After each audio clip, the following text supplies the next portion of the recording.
del Senado. Programa institucional del Senado de la República de Colombia.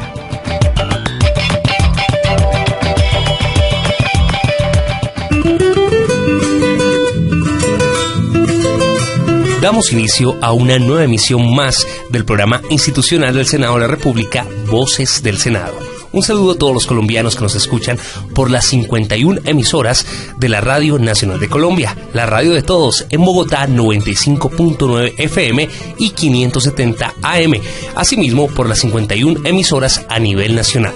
Hoy es sábado 6 de agosto y nuestra bella capital, Bogotá, está de cumpleaños, 478 años. En 1538 fue fundada por Gonzalo Jiménez de Quesada.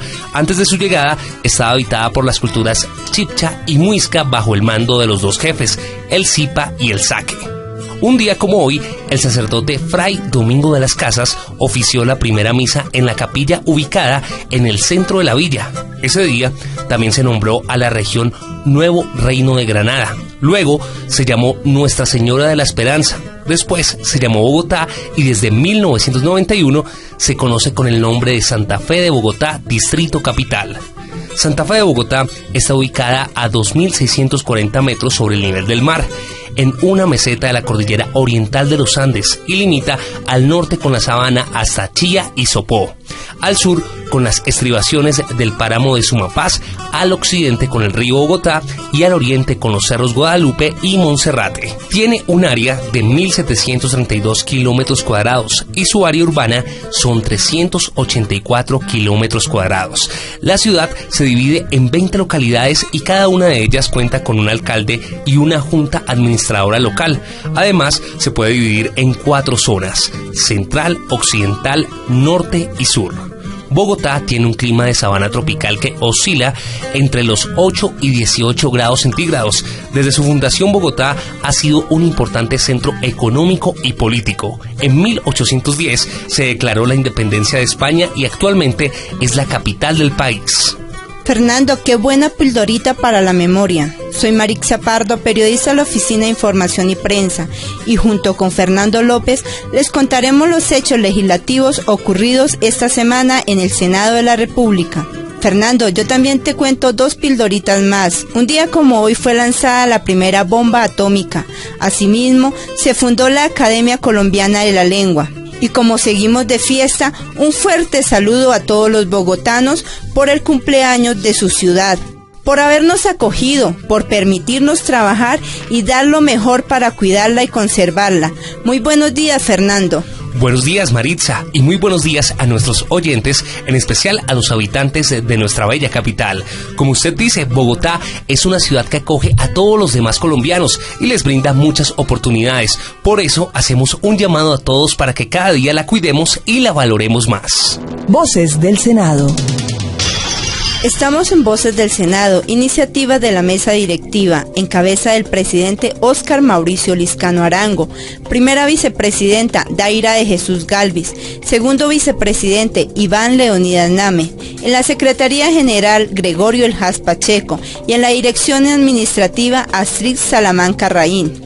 Hoy Voces del Senado quiere despedir a un gran hombre, colega y amigo que durante cerca de 2 años estuvo al frente de la Oficina de Información y Prensa, el periodista Jorge Luis Utria. De parte de todo el equipo de la oficina, muchas gracias por sus conocimientos y aportes. Le deseamos lo mejor en su camino. Asimismo, queremos darle la bienvenida al colega Diego Monroy, quien desde esta emisión será el director del programa Voces del Senado y por lo tanto jefe de la oficina. Nuestros mejores deseos para que esta labor esté llena de gratitud, trabajo en equipo y cuente con el apoyo y respaldo de todo el talento humano que integra esta oficina. Bienvenido, jefe. Hoy, como siempre, nos acompaña en la edición Jorge Gutiérrez. Voces del Senado. Los siguientes hechos fueron noticia esta semana. Senador Carlos Soto presenta iniciativas de ley. Presentan proyectos que buscan aumentar la transparencia. Nueva mesa directiva en la Comisión Sexta. La educación en Colombia es una mercancía. Senador Zenén Niño. Crisis laboral en el sector petrolero a debate en Comisión Quinta.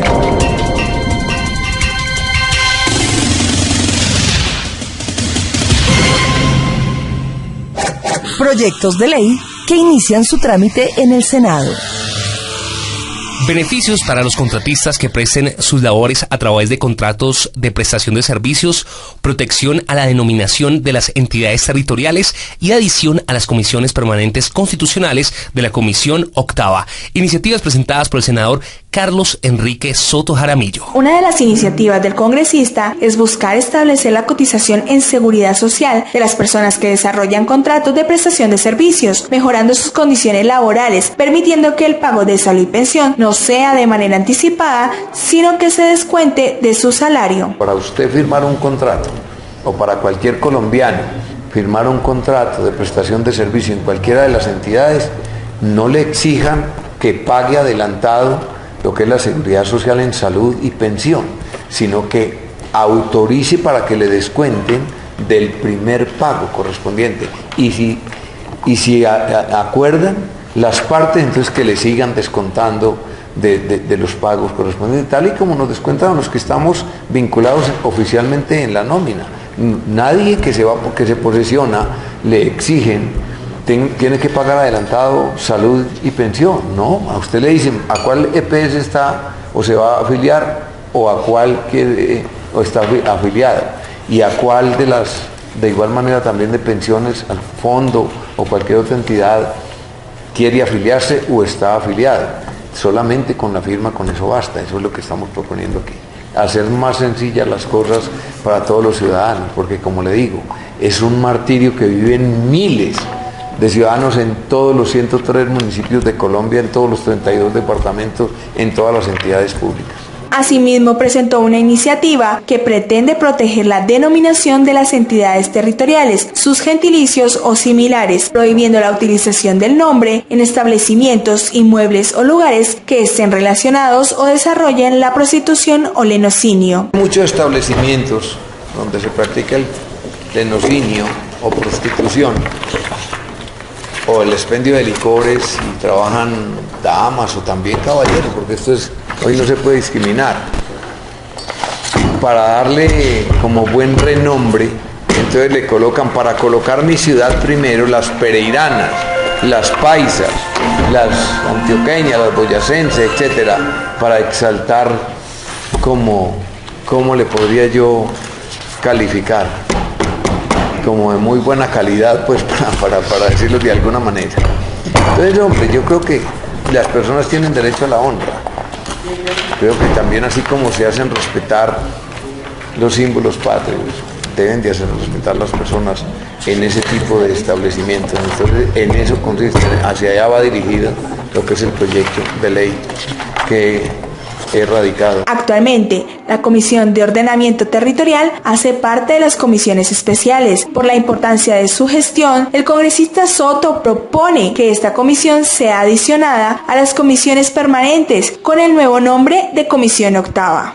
La comisión tiene una redistribución, como cada uno de los 168 representantes a la Cámara y cada uno de los 102 senadores que hacemos parte de este Congreso, tenemos que estar por mandato constitucional haciendo parte de una de las comisiones constitucionales, valga la redundancia. Entonces tiene también una redistribución. Hoy hay 7. Lo que estamos es creando la Comisión Octava, que es la de Ordenamiento Territorial, y le coge una partecita en lo que compete a diferentes comisiones. Por ejemplo, de planeación coge alguna parte, también de Hacienda y de vivienda, por ejemplo. Porque es que la Comisión de Ordenamiento Territorial, desde mi punto de vista, es una comisión tal vez de las más importantes, de las que cumple una labor más grande en todo el territorio nacional. Tiene que ver con la que es los límites de los territorios, de los municipios o de los departamentos. Que ver ahorita que se viene, por ejemplo, el posconflicto con las zonas de concentración o las otras 8 campamentales, todas esas, pero no solamente eso, sino todo lo que tiene que ver con el desarrollo territorial le compete a esa comisión. Entonces tiene muchísimo trabajo que desempeñar y tiene que ver con cada uno de los territorios nacionales. Y además de eso, pues nosotros hemos venido trabajando en los últimos 2 años. El primer año, por ejemplo, de este recorrido que llevamos, hubo 27 sesiones inmensas, pienso que unas de las 27, unas 23 o 24 de debates de control político. En el segundo año que he tenido la oportunidad y la responsabilidad de presidirla, llevamos 26 sesiones, 2 audiencias y el resto han sido debates de control político, es decir, cumple con una labor supremamente importante. Los conceptos para crear los distritos, la labor es bastante amplia. Voces del Senado. Ante el presidente del Congreso, Óscar Mauricio Liscano, y el secretario general Gregorio El Hash Pacheco, el fiscal general Néstor Humberto Martínez radicó 3 iniciativas de ley. Ampliación con la periodista Maritza Pardo. El primer proyecto de ley que radicó plantea regular el régimen de impedimentos y recusaciones del fiscal para aumentar la imparcialidad y la transparencia en la gestión de su competencia. Así lo explicó el fiscal general Néstor Humberto Martínez. En ese sentido, el proyecto que estamos radicando hoy en el Senado de la República establece que en caso de impedimentos o de recusaciones del fiscal general de la Nación, le corresponderá a la Sala Plena de la Corte Suprema de Justicia la designación de un fiscal ad hoc, con lo cual se modificaría el régimen vigente, según el cual es el vicefiscal designado por el propio fiscal impedido quien se encarga del conocimiento y trámite de estas investigaciones.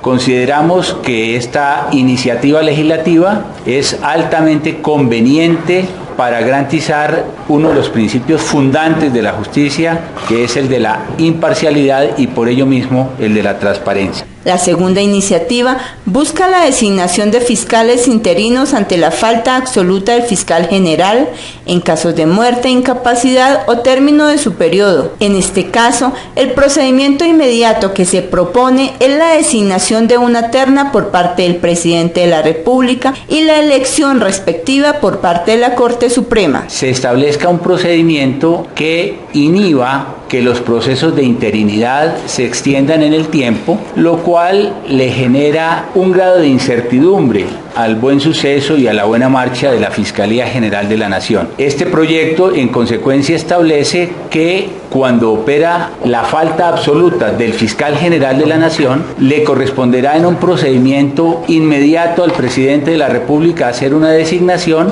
y al mismo tiempo deberá remitir el presidente la terna a la Corte Suprema de Justicia de tal manera que la Corte pueda proveer rápidamente y en propiedad en estos casos el cargo de fiscal general de la Nación. Es decir, con esta iniciativa estamos superando los incentivos para que se prolonguen procesos de interinidad en la Fiscalía General de la Nación. El último proyecto de ley busca aumentar el control y el nivel de rendición de cuentas de la Fiscalía. Para lograr este objetivo, se propone que el jefe de control interno no sea nombrado por el propio fiscal. La Fiscalía no puede ser una rueda suelta desde el punto de vista del control público, del control ciudadano, y tiene que ser cuentadante la Fiscalía y el fiscal de las actividades que realiza, de sus realizaciones frente a su designante, frente a quien lo elige, que es la Corte Suprema de Justicia, y frente a la sociedad civil en su conjunto. Por esa razón, en este proyecto se está estableciendo varios elementos. En primer lugar, en lo sucesivo, el control interno de la Fiscalía General de la Nación no será designado, no será ejercido por una persona designada por el propio Fiscal General de la Nación, sino por un tercero. Esta es una figura que en el régimen de la auditoría interna en el mundo, y tiene que ver también en el caso de la gobernabilidad en Colombia, le da mayor independencia a los auditores. No se trata de continuar la regla con los contralores internos, con los jefes de control interno, con los auditores internos, de acuerdo con la cual yo te elijo y tú te avienes a la administración. Hoy en día los jefes de control interno del gobierno nacional, por ejemplo, no son electos por los jefes de las entidades públicas, sino por la Presidencia de la República para buscar justamente esa independencia de los auditores internos. Se trata pues de transmitir un principio que es hoy universal. El jefe de la auditoría no debe depender nominalmente del propio fiscal general de la Nación, y se plantea en consecuencia que su designación proceda por parte de la Sala Plena de la Corte Suprema de Justicia. Y ese jefe de control interno rendirá cuentas, los memorandos de observación, los informes de control y de auditoría, se los deberá remitir, además del fiscal general de la Nación, a la Corte Suprema de Justicia, y a través de ese mecanismo a la sociedad en su conjunto, para que permita valorar la gestión que está realizando la Fiscalía General en el cumplimiento de sus funciones públicas. Adicionalmente, se establece el deber del fiscal general de rendir un informe anual del cumplimiento de sus metas y de sus responsabilidades, para que la accountability, la rendición de cuentas de la Fiscalía ante la sociedad y por conducto de la Corte Suprema de Justicia se profundice. Por su parte, el presidente del Congreso, Óscar Mauricio Liscano, solicitó que el Congreso pudiera hacer control político a la gestión del fiscal general. Simplemente nosotros saludamos, señor fiscal, su iniciativa. La verdad es que arrancó usted bien, porque lleva pocos días y ya tiene 3 proyectos muy importantes. Simplemente le vamos a solicitar al señor fiscal, como se le dijo ahora personalmente, que en los controles que él quiera hacer a la Fiscalía, permita que el Congreso de la República, tanto el Senado como la Cámara, pueda citar al señor fiscal para que sea objeto de control político. Ese va a ser un tema adicional que le vamos a pedir a los ponentes, que ojalá lo puedan agregar, porque eso ayuda mucho, que adicional a la buena voluntad que tiene el fiscal de aumentar los controles, también exista un control político por parte del Congreso. Voces del Senado. La Comisión Sexta también dejó establecida la mesa directiva que liderará sus sesiones durante este nuevo año legislativo, permitiendo que la representación de la única mujer de Cambio Radical figure como vicepresidenta. Ampliación con Carolina Martínez. 13 senadores de la Comisión Sexta Constitucional tratan los temas de comunicaciones, tarifas, calamidades públicas, servicios públicos, medios de comunicación, investigación científica y tecnología, órbita estacionaria, sistemas digitales de comunicación e informática, espacio aéreo, obras públicas, transporte, turismo, educación y cultura. Esta comisión estaba presidida por el congresista conservador Jorge Hernando Pedraza y su vicepresidente encargado era el senador liberal Mario Fernando Alcocer. Para esta nueva legislatura, el senador del partido de la U, Ángel Custodio Cabrera, será el responsable de liderar los debates y las sesiones que se realicen en esta comisión. Este fue su discurso de iniciación. Yo creo que la Comisión Sexta es muy importante para el país, para el Congreso de la República y para nuestros ciudadanos. Cada uno de nosotros representa algo de Colombia, cada uno de nosotros representa a un ser humano, y por eso cada cosa que nosotros vamos a hacer es por nuestro país y por ese ser humano que nos eligió. Por otra parte, la vicepresidencia quedó en manos de la senadora Rosemary Martínez de Cambio Radical. Minorías también pueden ser las mujeres, las etnias, y que ya quedó totalmente en la Corte Constitucional con una jurisprudencia que no quería decir minoría partido, y que cualquiera de nosotros, y hoy como mujer única de Cambio Radical y como mujer luchadora, pues le doy gracias a Dios. Proyectos de ley que inician su trámite en el Senado. Los créditos del ICETEX se están volviendo impagables, se están volviendo una tortura para el estudiante y su familia, porque durante el periodo de desembolso del capital prestado le van corriendo los intereses equivalentes a la inflación más el 10%. Ampliación con la periodista Carolina Martínez. Así lo expresó el senador Seren Niño del Partido Polo Democrático Alternativo, quien indicó además que dicha situación ocurre también durante el periodo de gracia, y fuera de esto se le calculan los intereses de los años de amortización del crédito. Por lo tanto, he planteado en este proyecto de ley 2 asuntos centrales. El primero es que no debe capitalizarse en los intereses, es decir, que en el periodo de desembolso no pueden correr intereses en contra del estudiante. Los intereses se tienen que cobrar es en el periodo de amortización, pero no en el periodo de desembolso. Por un lado, esa parte.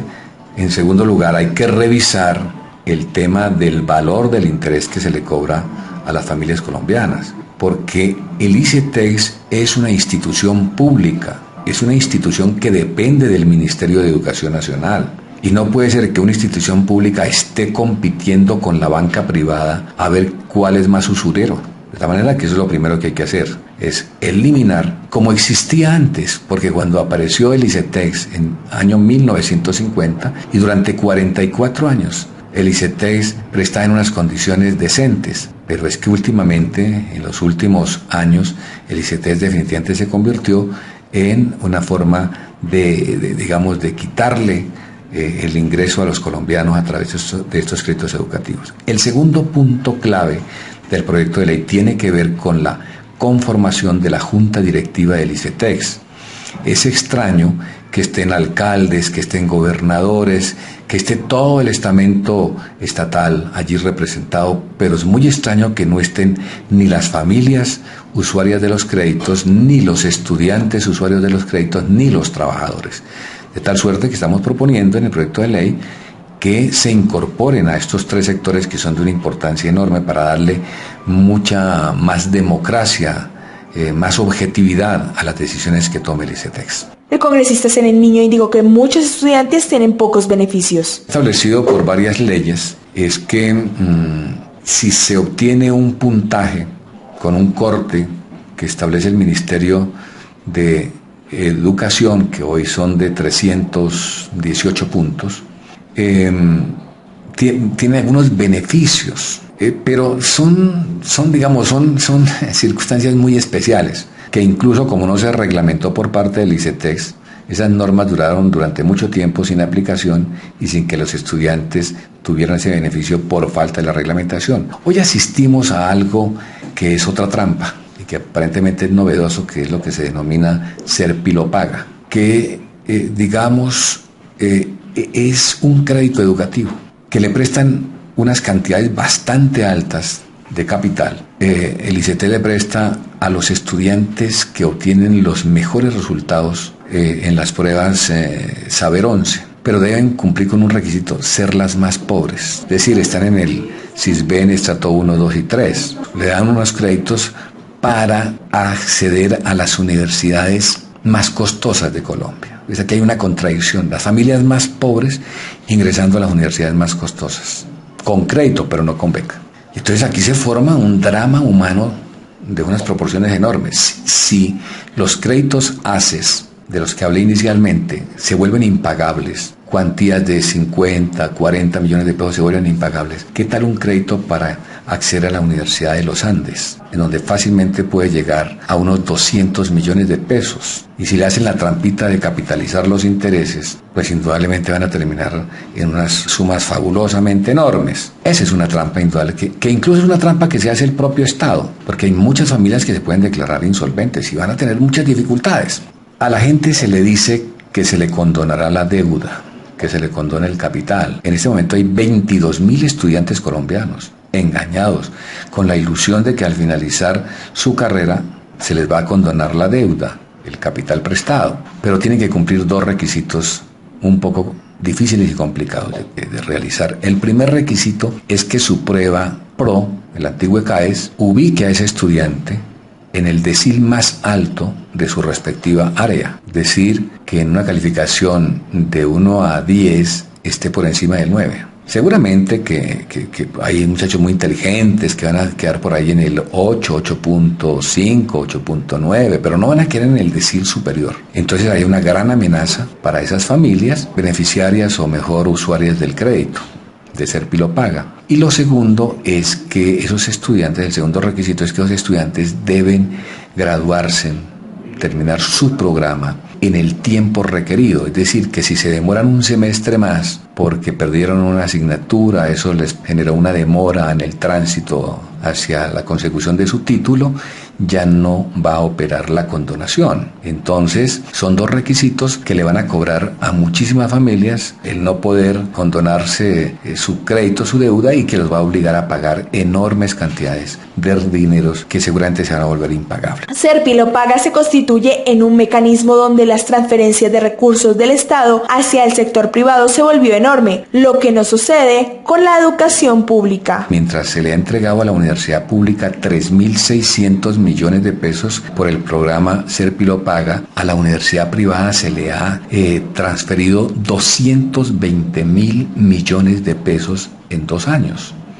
Es decir, es enorme, entre 3.600 millones y 220.000 millones de pesos, es una de las transferencias más grandes del sector público hacia el sector privado. Pero de otra parte, aquí se establece una relación, llamémosla diabólica: a mayor inversión, menor cobertura. Entonces se invierte muchísimo en la universidad privada, pero la cobertura es mínima, mientras que tenemos alrededor de 5.000 estudiantes en la universidad pública. Encontramos cerca de 17.000 estudiantes en la universidad privada, a un costo enorme. Es decir, a mayor inversión, menor cobertura. Imagínense que más o menos un estudiante en la pública está utilizando créditos de Serpi lo paga por 1 millón de pesos, mientras que al otro lado, en la universidad privada, el promedio está cerca de los 10 millones de pesos. Entonces, si hubiésemos utilizado los 220.000 millones de pesos de la privada para haberse dado a la pública, hubiésemos matriculado 220.000 estudiantes. Es decir, nos estaríamos acercando casi a algo ideal, y es que el Estado le pague la educación superior a los colombianos, es decir, que sea gratuito. Ese es otro debate también que vamos a hacer próximamente. Voces del Senado. Por iniciativa de los senadores Maritza Martínez del Partido de la U y Ernesto Macías del Centro Democrático, se llevó a cabo un debate de control político donde se analizó la difícil situación laboral que atraviesa el sector petrolero. Voces del Senado habló con la senadora llanera Maritza Martínez, quien cuestionó fuertemente las políticas que el gobierno nacional ha ejecutado en lo que tiene que ver con el campo de la explotación de hidrocarburos y los efectos negativos en el tema laboral. Conclusiones de su intervención. La gran conclusión es que estos municipios y departamentos productores de petróleo nunca pidieron tener esa actividad. De hecho, tenían otra vocación productiva, se las cambiaron, dejaron de ser agropecuarios o turísticos y los obligaron a ser petroleros. Hoy en la crisis los dejan solos, cuando lo que consideramos es que el gobierno, por el contrario, debe generar toda una política para empezar a organizar nuestra economía para que no dependa tanto del tema petrolero, para que estos municipios tengan otras alternativas de producción y de ingresos, y para que no se utilice la crisis para también generar abusos en esas comunidades. Senadora, se dice que en la exploración más o menos Colombia tendría 4 a 5 años de petróleo. ¿Eso se ve reflejado también en el llano? Claro, las reservas del país son muy precarias. Tenemos apenas un panorama de máximo 6 años. Si no se perfora, si no se encuentra pronto nuevos campos, nuevos desarrollos petroleros, el país finalmente va a llegar a lo que desde hace tiempo venimos afirmando, y es que no somos un país petrolero y debemos desarrollar los demás renglones de nuestra economía para no pasar necesidades cuando este hidrocarburo desaparezca. ¿De qué manera podrían apoyar a esta gente que está en déficit, que se encuentra en crisis y en una pobreza absoluta? Desde diferentes acciones hemos pedido al gobierno un COMPES respaldado en un CONFIS para estos municipios, donde se determine las acciones y el presupuesto para implementarlas. Y básicamente lo que hay que hacer es esta actividad reemplazarla por otras que les generen ingresos y les brinden empleo, oportunidades, porque eso es lo que necesitan. Voces del Senado. Respetados oyentes de la Radio Nacional de Colombia, la radio de todos, Voces del Senado finaliza la emisión por el día de hoy. Los invitamos a consultar nuestra página web www.senado.gov.co y ver el noticiero del Senado en el canal Caracol los jueves a las 7:05 de la noche. Usted puede opinar sobre nuestro tema del día a través de las diferentes redes sociales, en Facebook Senado Colombia y en Twitter @SenadoCol. Para ampliar más información, escríbanos a prensa@senado.gov.co. Les deseamos un feliz sábado y los esperamos mañana a partir de las 7:30 AM con más noticias y toda la información legislativa del Senado de la República. Muy buenos días y un feliz cumpleaños para la ciudad de Bogotá. Voces del Senado. Programa institucional del Senado de la República de Colombia.